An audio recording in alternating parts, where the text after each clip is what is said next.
Which Nebraska football players are we overlooking going into the 2024 season? We'll discuss next.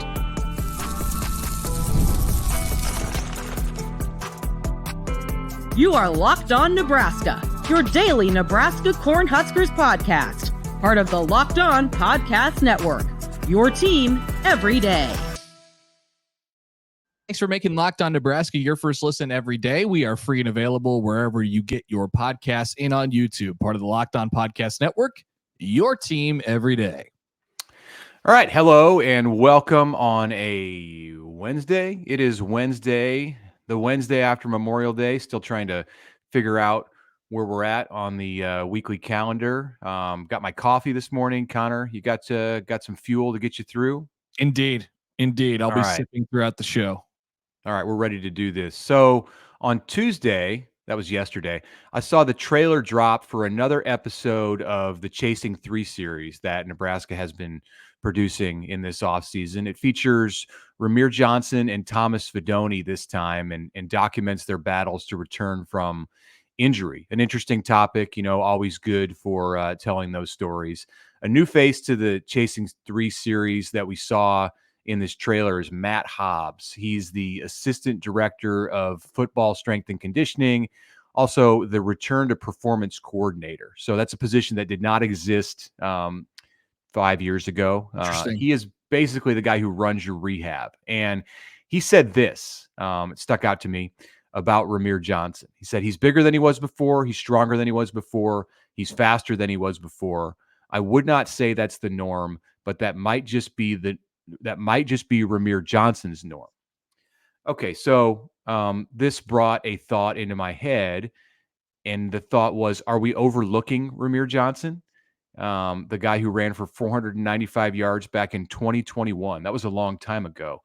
He's been through a lot of injuries. It was the shoulder last year that got him in the Northern Illinois game, same game that Gabe Ervin went down. So it made me wonder who we're overlooking on this Nebraska roster. That's what I want to get into here. And it start with Rahmir Johnson. Do you think we're overlooking Rahmir Johnson in the running back picture? He is an interesting category of guys on the team.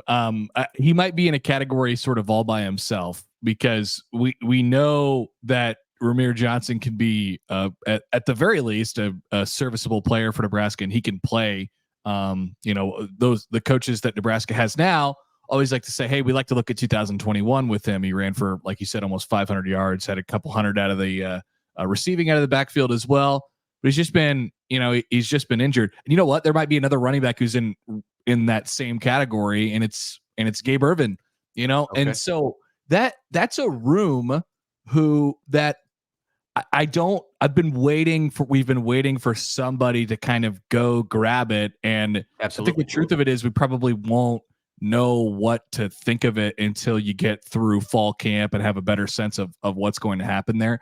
But I do think there's an element where, people have kind of written him off a little bit, Rahmir, that is, just because it's been 2-3 years now since he's, really burst onto the scene back in 2021. Talk about that Michigan game in 21 where he was so dynamic and he was so good.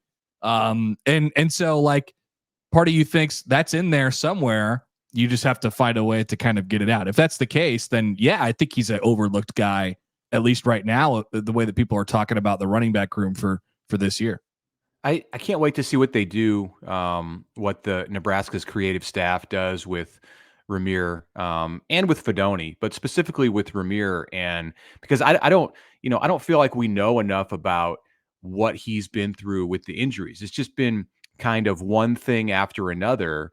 And, Matt Rule hasn't gone in depth about, hey, Rahmir went through this or had, these struggles. It's just he's just kind of always been there in the background. Fidone, I think we know a little bit more about what he's been through because it was just so compelling that he had the same knee injury twice. And I'm interested to hear his story too, but I feel like I know a little bit more of it than I do with Johnson. Definitely. Johnson's just always been around. And I think personally, I overlooked him. I overlooked him this spring when I thought about the running backs and how this was a position with a lot of question marks. He, when healthy, is not a question mark. He's a good player, a good proven player. The question is just, will he be healthy? Can he stay healthy? And in this one comment, this one little, 15 seconds from Matt Hobbs in the trailer made me think, okay, maybe they really believe that he can be that player this year. Well, he's never, I mean, I guess there was a stretch in 21, but he's never really been a featured player. I mean, I think that's kind of where my head goes on him. And I don't think that's really his fault much. I mean, he's been hurt, as we've discussed. He's had several different coaching staffs and running back coaches. I mean, just when you look at his 5 years, he's been here for 5 years, he's going into his 6th year. Like the rushing totals go like this: 64, 30, 495, 85, 65. And it's just, it's just odd. It's one of the oddest like statistical lines of a career that I've seen, at least for a running back. But I do think like, that combined with the idea that Nebraska is looking for somebody to kind of grab that spot and feature at least a little bit more. I think that could be an equation that's advantageous for Rahmir to go grab some time this year, and he could be kind of a difference maker for them. It's not him alone, obviously, but there's a group of people in that room, and I think they want to find 2 or 3 that kind of stand out.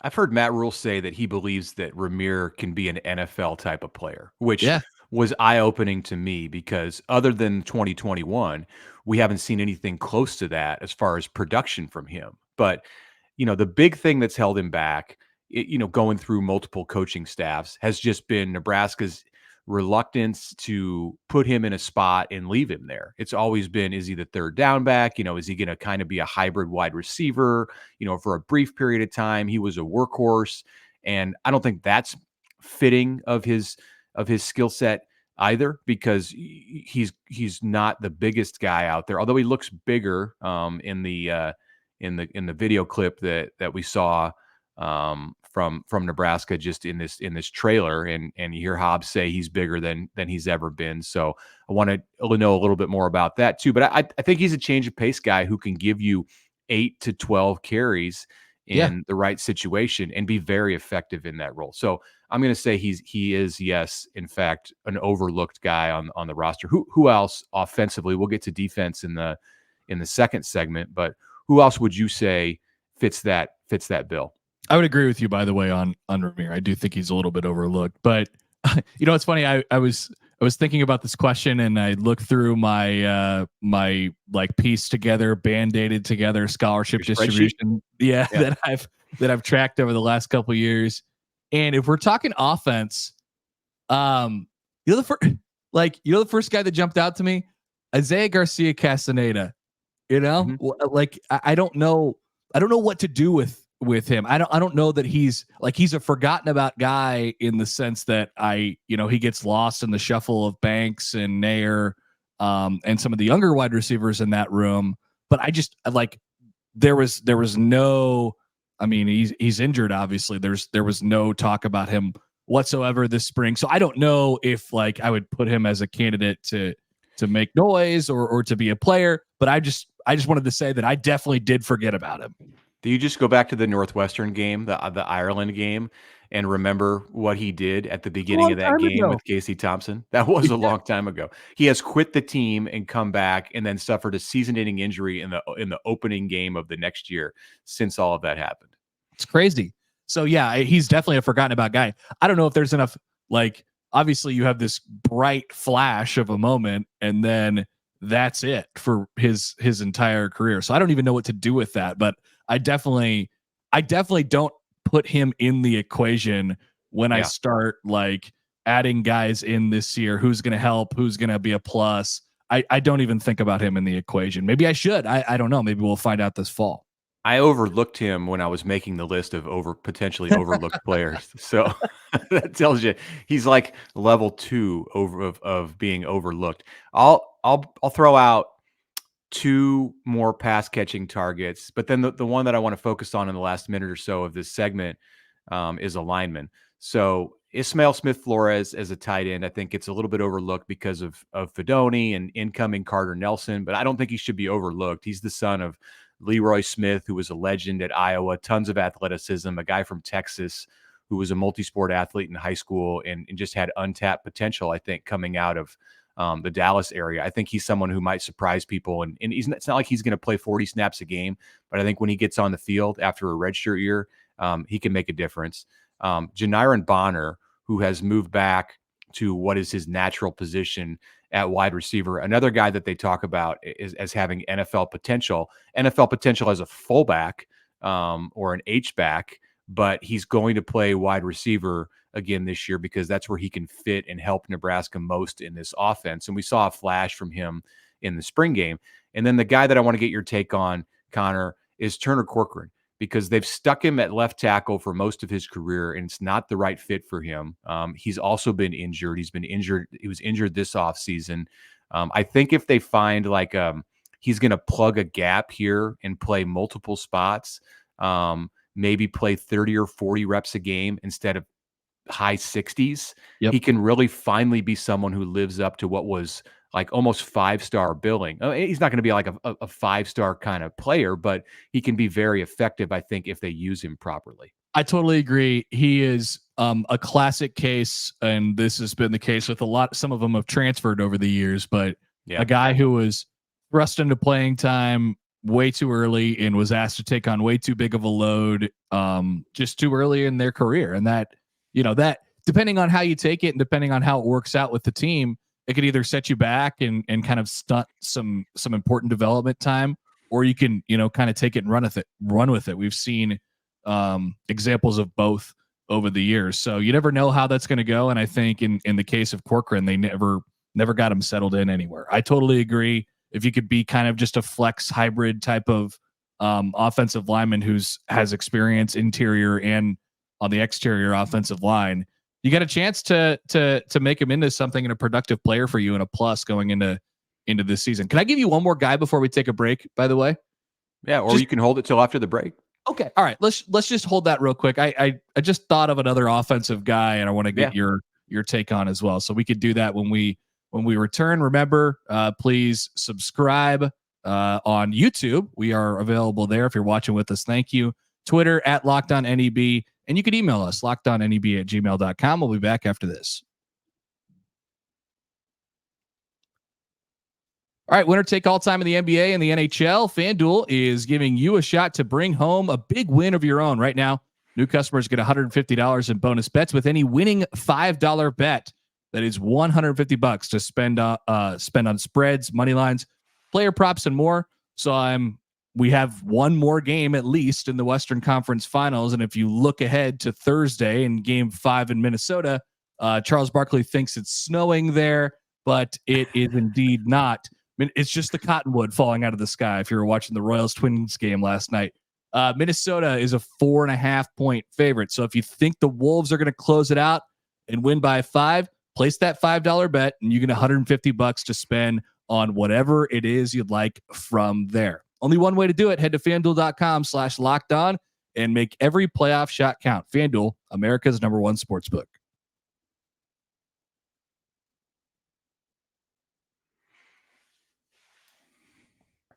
Okay, so there's a few more guys that we wanted to get into this segment, but one that tripped me up at the end there. What is Heinrich Haarberg an overlooked player for Nebraska this year? It's good that you saved this for after the break. We could not have done this in 20 seconds. No, we could not have. I honestly don't know if a quarterback can be overlooked. But at the quarterback position, sure. We're all talking about Dylan Raiola, and we're not talking a lot about Heinrich Haarberg. And I think that he showed significant growth with what we saw in the spring game out of his arm. Part of the situation is that we remember him from last year, late October and into November, when he had been hit over and over for 2 months and been asked to not just be the leader in the huddle, and the guy who delivered the passes to a depleted receiving core, but also your primary threat as a running back, because Gabe Ervin and Rahmir Johnson were down for the count. So they asked him to do too much as a first year starter, and it showed in the way that he threw the ball. So you see him in the spring, and it looked a lot better. I think in part because he didn't have all that on his shoulders, but also because he'd improved. So in that way, yes, he's overlooked, because I think we overlooked the improvement that he showed with his throwing mechanics. I'll say that. My sense on the staff is that they love his ability to, love what he brings to the table athletically, right? And and so it strikes me as a staff that doesn't necessarily want that to sit on the bench and just be the number 2 quarterback, have a headset on, and take a nap or like whatever it might be. I think there's probably a use for him. So I wonder what the shape of that is. But if you think he's gonna, just my opinion, if you think he's just gonna be the number 2 guy and we'll never think about him again because Nebraska has a quarterback, I just don't know about that. I think there's a role for him on this team, and from that perspective, he might be a little bit overlooked. Who knows? I mean, it could end up being important this year for Nebraska, even if it's just as a gadget player. We're going to hear about Heinrich Haarberg in 2024, one way or another. I would be stunned if that's not the case. So, yeah, give me some defensive guys. Who you got? Defensive side of the ball, overlooked players. Continuing our discussion from the first segment. So, I want to start with Riley Van Poppel. And I think he's overlooked, not so much in the sense that people are excited about him. I think people recognize that he's a young talent on the defensive line. Think about what Riley Van Poppel did in 2023. He was not an early enrollee, so he came in this time a year ago and was undersized to be able to play defensive line in the Big Ten, but he basically willed his way onto the field. And once he did, he started to make a difference. And I don't think you can make too much out of what he did in the Illinois game midway through the season. Riley doesn't make too much of it. I think it's cliche sometimes just to like put one play that defines a player, but the play that he had on 4th down on the goal line, there are people in the Nebraska program who believe that play changed their season. I don't know if I'd go that far, because they went 0-4 in November. And it wasn't like they finished the second half of the year, on this tear that carried momentum into the offseason. But I think if you get down inside the season, they look at what happened right after the Michigan game as a turning point. Yes. And just the way that the team played and the way that the team came together, in spite of the results in November. They feel like they made strides that will pay dividends in the future because of the immediate aftermath of Michigan. And Riley Van Poppel was the guy who had the 4th down tackle on the goal line to prevent Illinois from scoring, which made the difference, I think, in Nebraska winning or losing that game right after Michigan. So he's not overlooked in that sense, but I don't think we're talking about him enough because there's Nash Hutmaker and Ty Robinson at that spot. So that's my first guy. That was the famous "If we die, we die" game, right? Or was that the Northern Illinois one? I can't remember. Oh, I think that was right around Illinois. Yeah. Because they're coming off of Michigan, and remember they had the practice on the Sunday because they felt like they didn't play on Saturday. Yeah, right. that was definitely a moment during the season. They did rip off. I mean, they beat they won Illinois, and then they beat Northwestern and Purdue as well. They were playing pretty well, 5-3 going in the final 4 games. Right. Yeah, I think there's an argument to be made for that. Like that was kind of a tide turning play. It didn't, turn out to their didn't get them to a bowl game or anything like that, but it certainly put them in position to be in position. Okay. Anyway, sorry. I could talk about just the ins and outs of a season for forever. Guys that I forgot about on the defensive end. I think you can, I was going to say, well, you were talking about Van Poppel on the defensive line. I just think there's a lot of defensive linemen that are going to end up playing, and they don't seem to mind younger guys, working in there. I don't think they're afraid to. I mean, Van Poppel is a great example of that. We all think about Lenhart and Princeville on that defensive line, but there's also Brody Tagaloa, who's right in that same class. James Williams, a guy who kind of rushes off of the outside. Yeah, he was. I don't know if he's forgotten about guy because he's such a specialist, type of player. Interesting case, yeah. Yeah, he's definitely got an interesting case for it. But like, there's so many guys that they'll mix in, and I think that's the position where they've raised the standard in such a way where, whoever they put out there is probably going to have a chance to be successful. Tagaloa intrigues me because he's the guy who was in a car accident late in the summer last year, and then didn't even get to school. Wasn't in preseason camp, and had to stay at home in California and just get his body back to the right place to move around.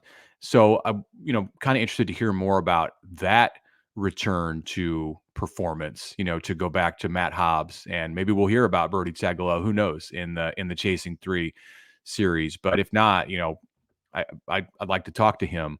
Yeah. So I've overlooked him a little bit just in projecting what might happen with the D-line. Maverick Noonan is another guy that we were hearing big things about in the spring of 23. And then he had the injury in preseason camp last year. I talked about Ismail Smith-Flores being the son of a great player at Iowa. Well, Maverick Noonan is the son of a former great player at Nebraska, Danny Noonan. And I think Maverick, as a pass rusher, as an outside linebacker, is going to be somebody who ultimately does live up to that name that he's got on his jersey. And the last guy I'll mention, speaking of the name on his jersey, no relation to me, MJ Sherman, the Georgia transfer.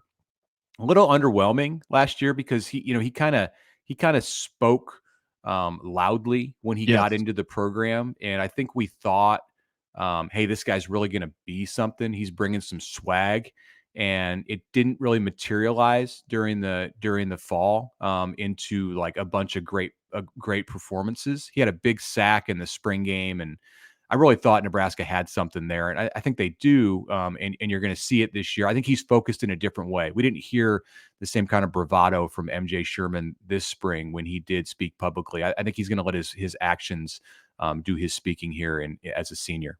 I think you're right. Just a quick thought on him. I think there's a lot of players who fall into that category. I mean, a lot like Turner Corcoran as well, who maybe there's just more guys, and you don't need to put all the pressure on the shoulders of a guy like MJ Sherman to come in and get 7, 8, 9 sacks or anything like that, or hold the edge every single time. I think last year playing all the guys that they did prepared them really well to find who's going to work for them on defense this year. So that should pay dividends starting right away in 2024. Yeah. All right. There's your rundown on everybody who we believe might be overlooked on the Nebraska roster in 2024. I'm sure there's more that we'll get to as the summer goes along. In the final segment, we're going to get to some anonymous conversations that have been happening this spring and early summer within the Big Ten. But first, if you're watching sports on TV all day and you have to turn down the volume with all that shouting, make the switch to Locked On Sports Today, a free 24/7 sports streaming channel programmed for you every day to bring the biggest sports stories without all the screaming. Locked On Sports Today brings you can't-miss analysis, opinions, and news.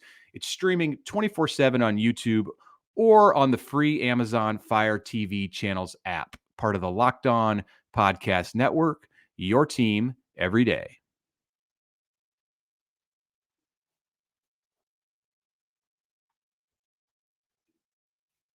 All right, so this is a fun read every offseason. Athlon Sports does the Big Ten coaches talk anonymously about conference foes in the upcoming season. So, a staple of media type media stories. We've done this at The Athletic, at ESPN. They'll do this kind of thing, and this is the version from Athlon. You're hearing from assistant coaches or head coaches around the league on whatever it is that they feel. You take it with a grain of salt because, of course, without names attached, sometimes there's some underlying motivation to say something to rile up an opponent or whatever. Create conversation. To start with, we will, of course, tell you what they said about Nebraska and react to that. It was generally very positive, and not all of the teams, not all of the 42 teams in the Big Ten had positive, comments attached to their name, but Nebraska did. One quote from a coach speaking anonymously: "They're going to break through this year. It's just a question of how big." So positive stuff on Dylan Raiola. Also on Tony White and the new wide receivers. What'd you make of it, Connor? Yeah, I like how they are saying the anonymous coaches are saying the same things that we kind of are. Where like, yeah, I think we have a pretty good idea of what the situation around Dylan Raiola is, but the one remaining kind of variable is how much is Dylan Raiola going to give you? And so that was the idea. It says it's all about the quarterback, Dylan Raiola. They've tried to slow play it as much as possible, but he's clearly their best option, the most talented, the guy who makes the system work. Hot take. Talk about a hot take, man. Yeah, ooh, like, that's piping hot. I'll tell you what, I will put my name on that. I will say it's this is Dylan Raiola guy. It matters. It matters how he plays. So it's a big deal. Take that one to the bank. Yeah. But like you said, it wasn't positive. It wasn't overwhelmingly positive for everybody. And for the record, in that anonymous coach thing, there tends to be a relatively positive spin about Nebraska every year because of the talent that they possess on their roster. Now it's been met with more question in the past of like, hey, are they going to figure it out? You know, that was not so much the slant this year, but it has been in the past. The funny thing about doing this as a reporter, and I've done these before, where you have to call up coaches, and it's generally like an assistant coach that you've got a relationship with, and you can say, hey, give me some comments. These are anonymous, by the way, so you can speak freely about these 2 or 3 programs, and then it just goes into the pile that turns into the article.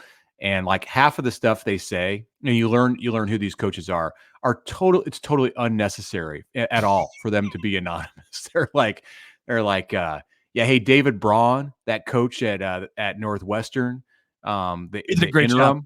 He did a great job last year. Like, I really thought he walked into a tough situation with Pat Fitzgerald getting fired a month before the season, face of the program, like the most influential person in the history of Northwestern football, and Braun, man, he really held it together. So I like this one. I like this one on Minnesota. I think PJ Fleck chased UCLA and some other jobs pretty hard to get out of there, and it didn't happen for him. He didn't make it out. He's still there. Yeah. So according to these coaches, some stuff that I took away from this. Purdue, a Nebraska opponent, is ready for a defensive breakout in year 2 under Ryan Walters. Kind of wondered maybe like which way the wind was blowing on Ryan Walters, the former Bielema assistant at Illinois, because it was an underwhelming year 1. Like, I was not impressed with Purdue when the Boilers came to Lincoln, and I think it was just kind of a bad week for them. But it was also like the game plan didn't impress me, just like the way that Purdue carried itself and looked in that game. I was like, yeah, it was better with Jeff Brom. But we're giving Walters more time. He's an impressive young coach for sure. I was really impressed with him when we got to spend some time around him at Big Ten Media Days. So I do expect that it'll click. And if it does, it starts on the defensive side. Michigan is going to take a step back. Under Sharon Moore. Hard to take a step forward when you just won the national championship, but Oregon can beat anyone in the league. This may be Ohio State's most talented team ever under Ryan Day. What do you think about that one in particular with Ohio State? Because it's another Nebraska opponent. It's true. And there is a comment. My question with them is going to be about quarterback. And there is a comment about Will Howard in here. It says Will Howard doesn't have to be special. He just has to be smart. That signing didn't turn heads the way some of the other flashier portal quarterbacks might have, but all he has to do is manage and distribute. They're absolutely stacked at other positions. That's never been like what's always made Ohio State go is quarterback. When they've been really good, it's been because their quarterback has been incredible. So it'll be interesting to see how they attack that this year. I kind of disagree with that. I think he does have to be special. The Kansas State transfer, Will Howard, because they've got like 3 other 5-stars on the roster. I mean, he's not, he was not a 5-star coming out, but he's like a 5-star transfer. They've got all these other 5-star quarterbacks on the roster. So if Will Howard's not special, if he's not CJ Stroud or anything like close to it, there's going to be all this pressure on Day to play, one of the young 5-stars. So and that can create turmoil. Their competition, Mitch, it's not Nebraska. It's not everybody else in the Big Ten. It's everybody else who's competing for a national championship around the country, and they all have special quarterbacks. Yeah. And so, that's the scale that he's on and they're on. Yeah, I mean, maybe Oregon, like within the Big Ten. Sure. Obviously, their competition is Michigan, and they haven't beaten Michigan in 3 years. But Oregon is the team that you could look at as, okay, like they could maybe go toe-to-toe with Ohio State. They're not real high on UCLA. I noticed another Nebraska opponent in this survey. The line play at USC is going to be a bigger question than replacing Caleb Williams. That one struck me. I feel like replacing Caleb Williams is a huge question for Lincoln Riley at USC this year. Big deal. Yeah. It feels kind of covering up, putting a Band-Aid on some of the offensive line things that they've had over the last couple of years. Anyway, yeah. And then to finish, there's pressure on Phil Longo, the OC at Wisconsin in year 2, to just kind of figure out what he wants to do and how to do it. Yeah, I mean, I like how you said it. Just wanted to figure out the way the wind's blowing on some of these things, and just generally how people feel going into the offseason here. Obviously, these narratives don't have to hold up during the year, but it's interesting to hear that the wind is blowing in a positive direction. It seems like for Nebraska and how people feel about them. Yeah, it is. So that's our review of the. We did anonymous talk within the league. So. At a sure calendar day in the off season, you can lock it away every year. All right, that's it for us today. We'll be back tomorrow.